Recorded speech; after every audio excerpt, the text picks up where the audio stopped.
Have any of your kids ever walked in on you and your partner doing the deed or any other scandalous things?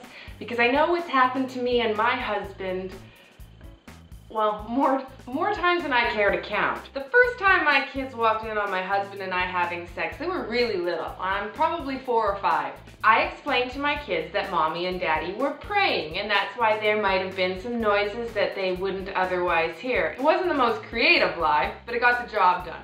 Of course, I've probably scarred them anything to do with prayer and religion and God for the rest of their lives, but that's their therapist's problem, not mine. Fast forward a few years later, my kids walked in on us, and again, I had to think fast because at that point, my husband's too busy dying of embarrassment to think straight. So I told the kids, who were probably 8 or 9 at the time, that mommy and daddy were wrestling to see who had to do the dishes.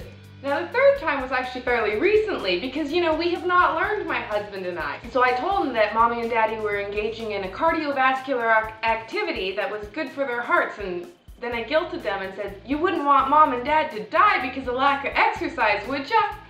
And they died 1,000 deaths, and I died 1,000 deaths, and my husband was wishing that he could muzzle me, and so far, nobody's ever asked any questions. What I want to know is, how do you explain it? Because Lord knows, y'all have to be doing a better job of explaining sex than I've been doing. Join the Momversation at momversation.com.